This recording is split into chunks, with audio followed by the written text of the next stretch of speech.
So, eto na mga sangkay, naglabasan daw po ngayon ang mga kakampi na mga kongresista ni Vice President Sara Duterte sa Kongreso. So, sino-sino kaya itong mga ito? Sila ba ay sila Leviste, si Kiko Barzaga, si Marcoleta, o may iba pa ba mga sangkay na lumabas? Pag-usapan po natin.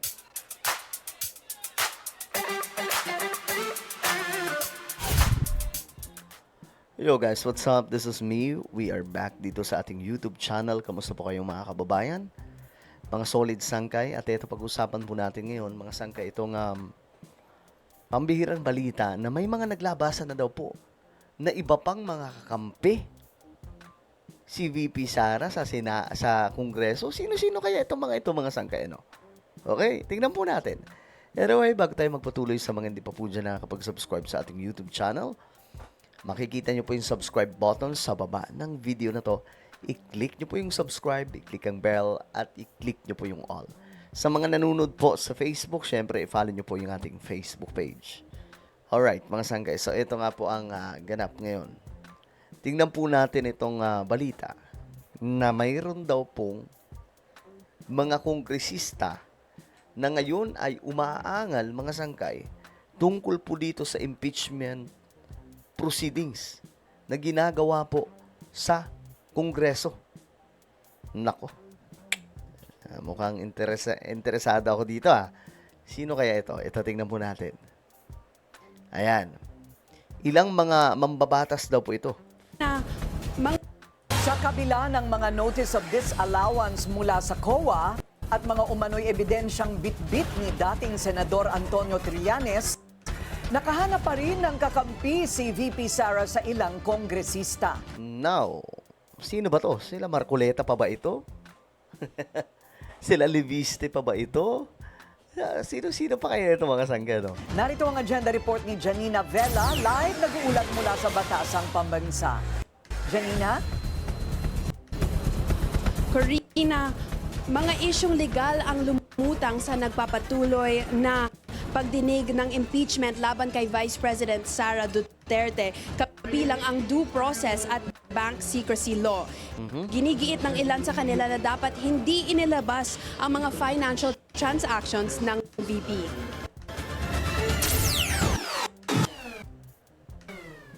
Kinwestiyon ng ilang mambabatas ang naging proseso ng House Committee on Justice sa nagpapatuloy na impeachment hearings ni Vice President Sara Duterte. Kung magpipresenta tayo dito ng dokumento, Oh, okay. Ito, ako Bicol Party List.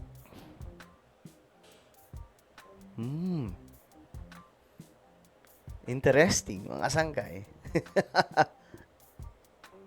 Ako Bicol Party List to, no? na hindi natin bibigyan ng oportunidad yung inaakusahan dito, then where is the procedural due process?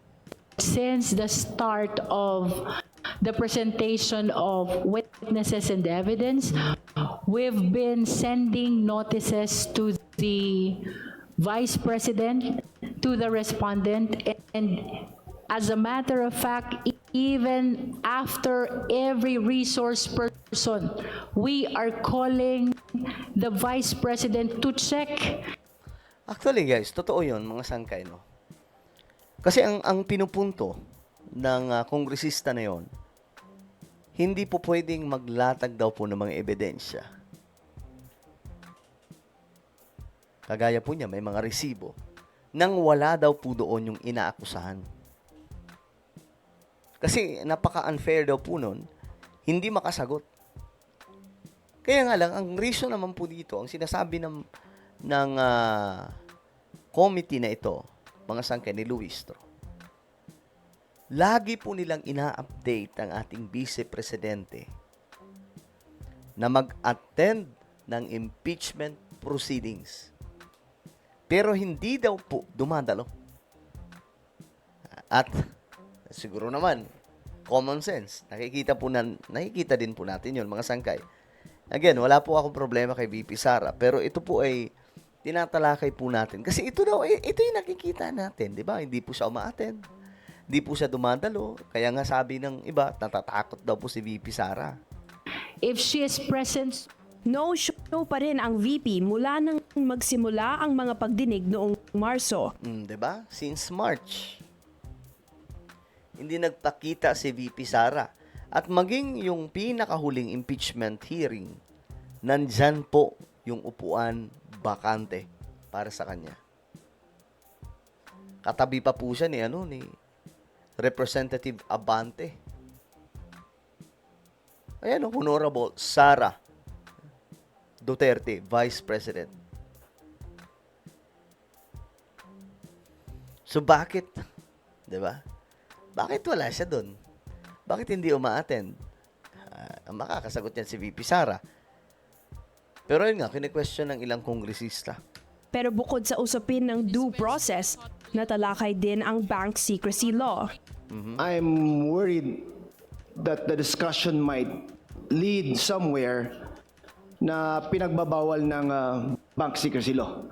If that is the direction that the questions have been going and from the answers of the AMLAC, are we not in effect violating the bank secrecy law?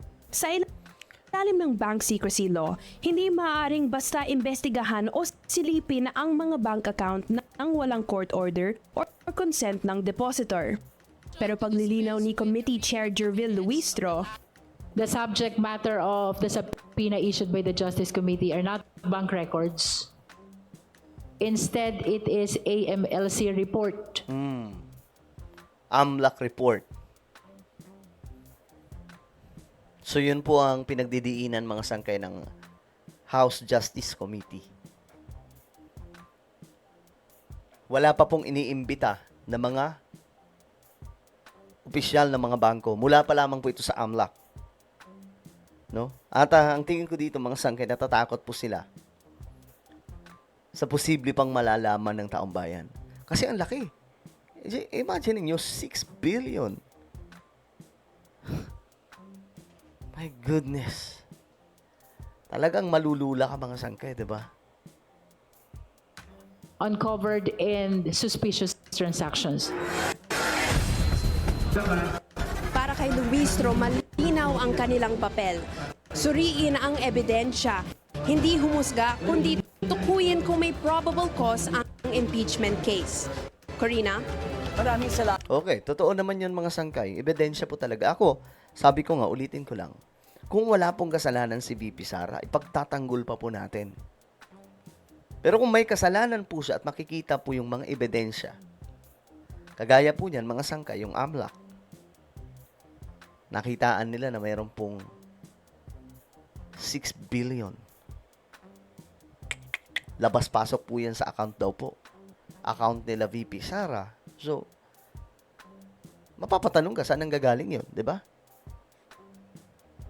Kayo ba? Ano po ang inyong opinion tungkol dyan? Comment down below. Meron tayong YouTube channel. Ito po yung Sangkay Revelation. Hanapin nyo po ito sa YouTube ngayon din. Kapag nakita nyo na, i-click nyo po yung subscribe, i-click ang bell, at i-click nyo po yung all. Ako na po ay magpapaalam. Mag-iingat pong lahat. God bless everyone.